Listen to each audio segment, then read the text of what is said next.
नौजवान को नौकरी।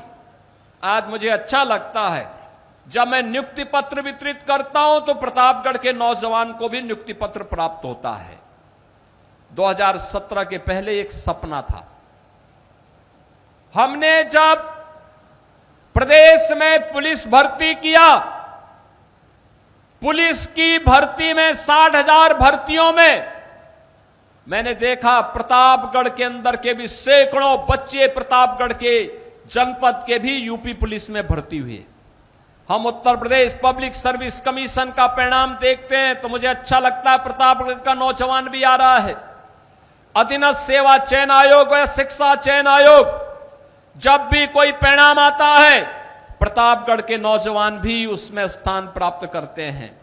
बहनों और भाइयों, पहले यही नौकरी पर, इन नौजवानों की इस नौकरी पर सेफई घराना डकैती डाल करके इसकी नीलामी करता था और गरीब का बच्चा, होनहार प्रदेश का नौजवान इन नौकरियों से वंचित रहता था। तो जब नौजवान वंचित होगा, वो पलायन करेगा तो दुर्गति तो तय है। और इसीलिए तो उत्तर प्रदेश बीमारू हुआ था, इसीलिए पहचान का संकट खड़ा हुआ था। ये वही प्रदेश है। हमने ये डबल इंजन की भाजपा सरकार ने, एनडीए सरकार ने कोई अलग से नहीं किया। तंत्र वही, लोग वही, राज्य वही, केवल कार्य करने की स्टाइल बदली है। कार्य करने की स्टाइल, हर गरीब को उसका हक मिले, हर नौजवान का रोजगार पर अधिकार है, हर अन्नदाता किसान को शासन की योजना का लाभ मिले। आपने देखा होगा अन्नदाता किसान को प्रधानमंत्री फसल बीमा की योजना हो, प्रधानमंत्री कृषि सिंचाई की योजना हो, या फिर प्रधानमंत्री किसान सम्मान निधि, या निजी ट्यूबवेल को मुफ्त में बिजली की सुविधा उपलब्ध करवाने की व्यवस्था, ये उत्तर प्रदेश में भारतीय जनता पार्टी की डबल इंजन की सरकार ने किया है। अन्नदाता किसान खुशहाल हो, उसके लिए प्रोक्योरमेंट सेंटर खोलने की व्यवस्था,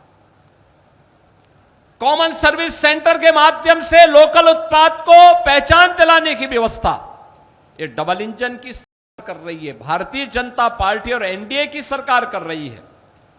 बहनों और भाइयों, कारीगरों को सम्मान दिलाने का कार्य हो, हस्तशिल्पियों को योजना का लाभ देने का कार्य हो, जो नौजवान अपना रोजगार करना चाहता है उस नौजवान के लिए मुख्यमंत्री युवा उद्यमी स्कीम के अंतर्गत 5 लाख रुपए बिना ब्याज के, बिना गारंटी के उसको उपलब्ध करवाने का कार्य हो। मैं भी मंच पर उपलब्ध करा रहा था।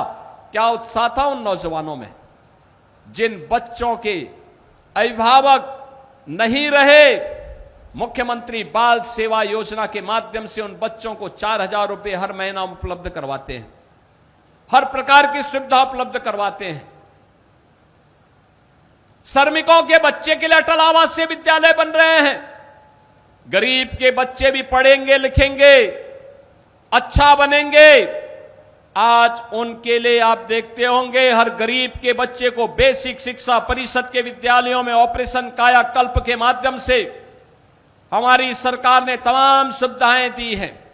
अच्छी फ्लोरिंग दी है, स्मार्ट क्लास दी है, डिजिटल लाइब्रेरी दी है, फर्नीचर उपलब्ध करवाने के कार्य किए हैं, पेयजल और टॉयलेट की व्यवस्था दी है।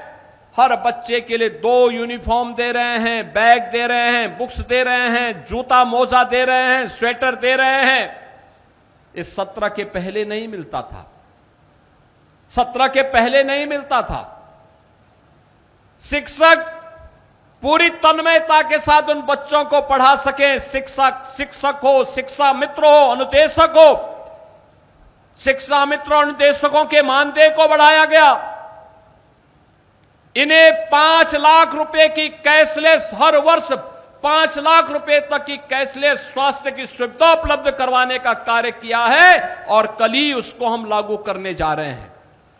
ये केवल घोषणा नहीं होती है, बोला जाता है। युवाओं के लिए, स्पोर्ट्स के लिए इंडोर स्टेडियम बन रहे हैं, ग्रामीण स्टेडियम बन रहे हैं, कहीं फ्लाईओवर आवागमन के लिए बन रहे हैं, कहीं ब्रिजेज बन रहे हैं, कहीं डबल लेन की, कहीं 4 लेन की सड़कें बन रही हैं, कहीं बाईपास बन रहे हैं।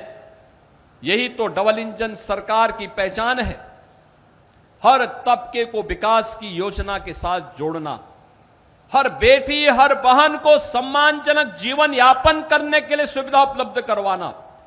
और बहनों और भाइयों, आज मुझे प्रतापगढ़ सदर और विश्वनाथगंज इन 2 विधानसभाओं की इन परियोजनाओं के लोकार्पण और शिलान्यास के ही उद्देश्य से आपके बीच में आने का अवसर प्राप्त हुआ है। मैं आप सबका आह्वान करूंगा, बहनों और भाइयों, आपने कांग्रेस, समाजवादी पार्टी, बहुजन समाज पार्टी और इन तमाम अन्य दलों के दलदल को देखा है। प्रदेश के नौजवानों के सामने, प्रदेश के नागरिकों के सामने जिन्होंने पहचान का संकट खड़ा किया था, वे लोग फिर से चुनाव नजदीक आते हुए देख करके फिर से उनके सिर उठते हुए दिखाई दे रहे हैं। वे साजिशें कर रहे हैं। आज जो प्रगति दिखाई देती है, आज जो पहचान के संकट से मुक्ति मिली है, उपद्रव से मुक्ति मिली है, आज जो उत्साहपूर्ण वातावरण यूपी के अंदर है, आज जो यूपी की प्रगति है, यह प्रगति इन विपक्षी दलों को अच्छा नहीं लगती है। इनको विरासत का सम्मान अच्छा नहीं लगता है। इन्हों मां बेला भवानी हो या मां चंद्रिका देवी मंदिर में या करपात्री जी महाराज के पावन जन्मस्थली के पुनरुद्धार के कार्यक्रम को इन्हें अच्छा नहीं लगता। नौजवानों को रोजगार देना विपक्ष के लोगों को अच्छा नहीं लगता है,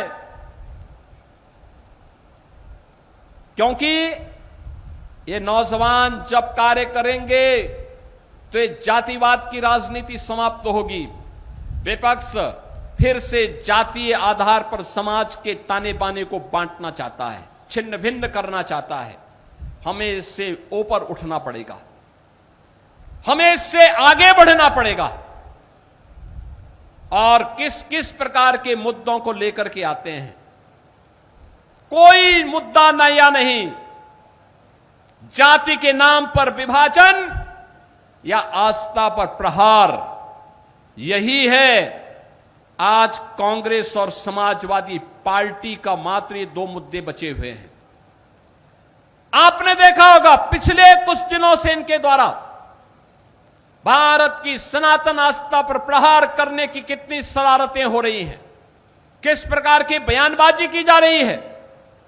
याद करिए, जो कांग्रेस कहती थी कि राम हुए ही नहीं, जो कांग्रेस कहती थी कि कृष्ण हुए ही नहीं, अयोध्या में जो कांग्रेस, जो समाजवादी पार्टी बाबरी ढांचे का समर्थन करके उसके लिए घड़ियाली आंसू बहा रही थी, आज वही कांग्रेस और समाजवादी पार्टी गिरगिट की तरह कैसे रंग बदली है, अब आप देख रहे होंगे।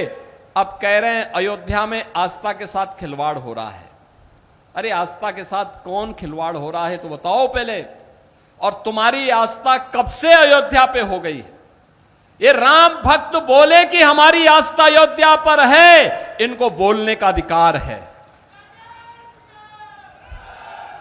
इन्होंने, इनके पूर्वजों ने अयोध्या के लिए लड़ाई लड़ी है, ये बोल सकते हैं, लेकिन कांग्रेस को बोलने का कोई अधिकार नहीं है।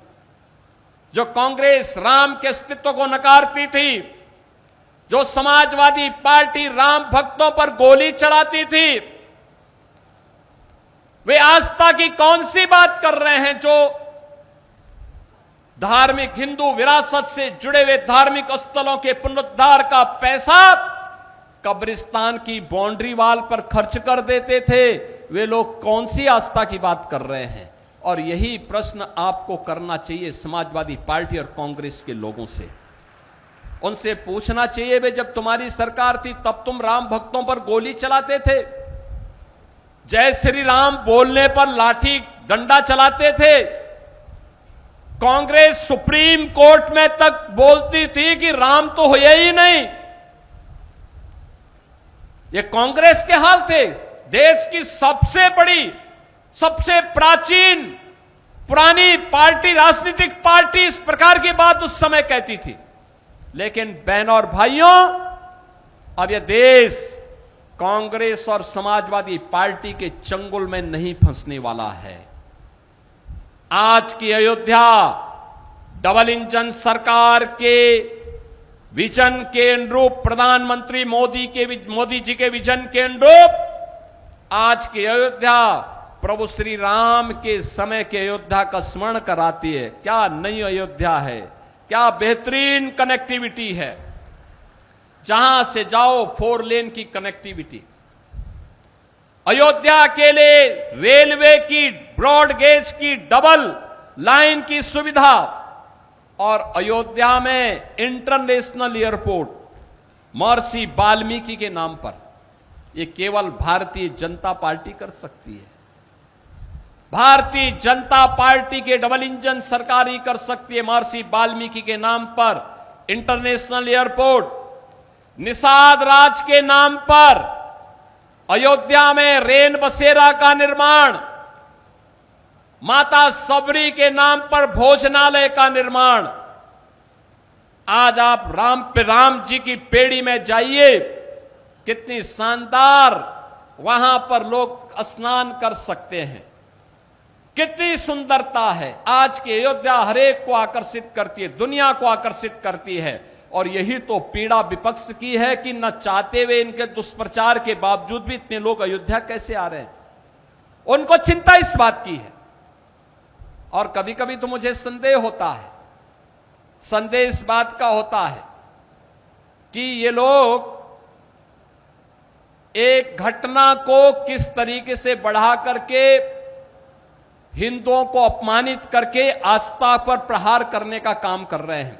मैं समाजवादी पार्टी और कांग्रेस के लोगों से पूछना चाहता हूं, अयोध्या में जिस कथित चोरी पर तुम हिंदू आस्था पर खिलवाड़ कर रहे हो, एक भी बार बताओ वक्फ के नाम पर हजारों हेक्टेयर लैंड प्रदेश में भी और देश के अंदर भी बेची गई।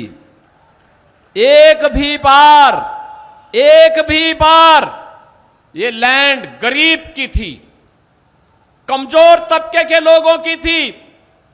ये लैंड जिसको गरीबों के नाम पर पट्टा दिया जा सकता था, जहां पर कन्वेंशन सेंटर बनाया जा सकता था, जहां पर किसी राजेंद्र मौर्य जैसे किसी गरीब व्यापारी के लिए दुकानें और व्यापारिक प्रतिष्ठान बनाए जा सकते थे, जहां से वह अपनी प्रतिभा और अपनी कारीगरी का परिचय देकर के दुनिया को देता। इन्होंने वक्फ के नाम पर उस लैंड को कब्जा करवा करके, बेच करके, और कुछ चुनिंदे लोगों ने वक्फ के नाम पर उस लैंड का वारा न्यारा किया है। एक भी बार कांग्रेस और समाजवादी पार्टी बोली नहीं, एक भी बार बोली नहीं। अयोध्या के बारे में तो मैंने पिछले दिनों ही कहा था, अयोध्या में श्री राम जन्मभूमि तीर्थ क्षेत्र न्यास ने उत्तर प्रदेश सरकार से एसआईटी के गठन की बात की थी और मैंने कहा था एसआईटी दूध का दूध और पानी का पानी करके रहेगी। और बहनों और भाइयों, अयोध्या में एसआईटी ने जो जांच की, प्रारंभिक रिपोर्ट के आधार पर ट्रस्ट ने कार्रवाई करते हुए एफआईआर दर्ज कराई। एफआईआर के आधार पर जिनके खिलाफ साक्ष्य थे, उसके आधार पर कार्रवाई भी हुई है। लेकिन मैं कहता हूं, वक्फ के नाम पर समाजवादी पार्टी और कांग्रेस के लोगों के मुंह पे फेविकोल क्यों लग जाता है? क्यों इनका मुंह बंद हो जाता है? कैसे ये लोग हिंदुओं के धार्मिक स्थलों पर हिंदुओं के द्वारा दिए गए पैसे का दुरुपयोग कब्रिस्तान की बाउंड्री के नाम पर करते थे? तब आस्था आहत नहीं हो रही थी। जब ये इलीगल स्लॉटर हाउसेज चलाते थे, गौ माता की हत्या करवाते थे, गौ माता को तस्करों के हाथों में बिछवाते थे, तब क्या हिंदुओं की आस्था आहत नहीं हो रही थी? जब अयोध्या में राम भक्तों पर गोली और लाठी चलाते थे, क्या तब हिंदुओं की आस्था आहत नहीं हो रही थी? जब इनके द्वारा भगवान राम और भगवान कृष्ण को काल्पनिक कहा जा रहा था, तब क्या हिंदुओं की आस्था आहत नहीं हो रही थी? मैं पूछना चाहता हूं समाजवादी पार्टी और कांग्रेस से, जब ये कावड़ यात्रा को प्रतिबंधित करते थे, क्या तब हिंदुओं की आस्था आहत नहीं हो रही थी? जब इनके द्वारा श्री कृष्ण जन्माष्टमी के आयोजन पर रोक लगाई जाती थी, दुर्गा पूजा के पंडालों को रोका जाता था, तब क्या हिंदुओं की आस्था आहत नहीं होती थी? जब किसी हिंदू पर्व और त्योहार के पहले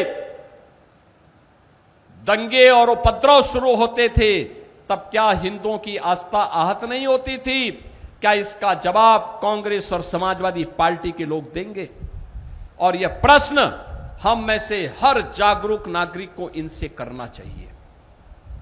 इन लोगों से प्रश्न पूछा जाना चाहिए, तुम्हें क्या अधिकार है? श्री राम जन्मभूमि ट्रस्ट कार्य कर रहा है और मंदिर की व्यवस्था का संचालन कर रहा है। उस ट्रस्ट के कार्य में किसी का हस्तक्षेप नहीं। ट्रस्ट जिस प्रकार के कार्यों को आगे बढ़ा रहा है, आज भगवान राम का भव्य मंदिर उस रूप में हम सबके सामने दिखाई दे रहा है। कितना भव्य मंदिर!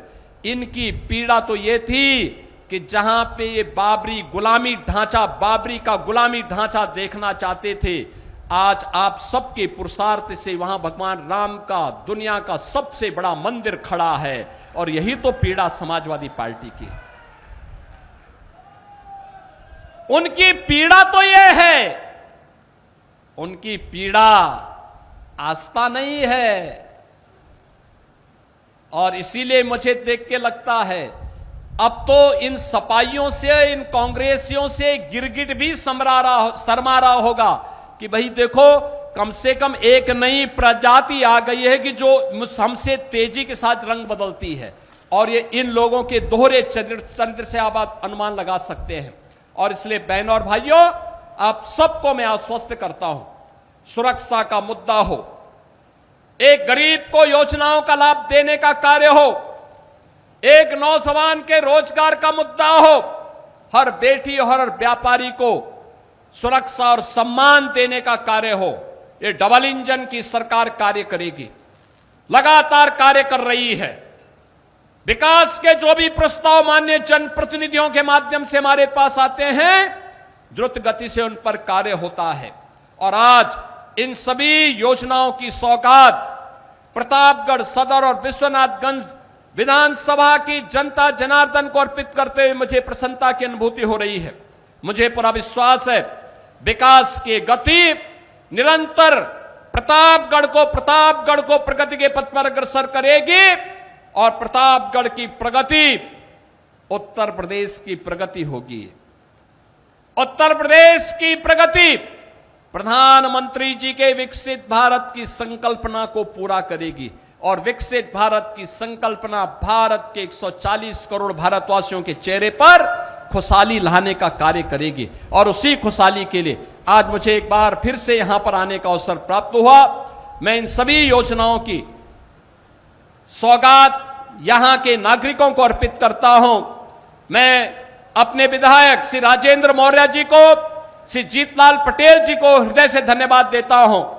मैं यहां पर उपस्थित अपने जो जनप्रतिनिधिगण हैं, श्री अमरपाल मौर्य जी राज्यसभा के माननीय सांसद हैं, यहां के अपने अन्य जनप्रतिनिधियों को, यहां की हमारी नगर पालिका परिषद के अध्यक्ष श्रीमती प्रेमलता सिंह जी को, विधान परिषद सदस्य श्री उमेश द्विवेदी जी को, प्रभारी मंत्री समेत हमारे जितने भी यहां पर वरिष्ठ नेता और पदाधिकारी हैं, इन सबको भी इन योजनाओं की ओर ध्यान आकर्षित करने के लिए हृदय से धन्यवाद देते हुए आप सबके प्रति मैं अपनी शुभकामनाएं देता हूं और विश्वास करता हूं कि प्रतापगढ़ विकास की इस यात्रा में विरासत के साथ समन्वय करते हुए निरंतर आगे बढ़ेगा।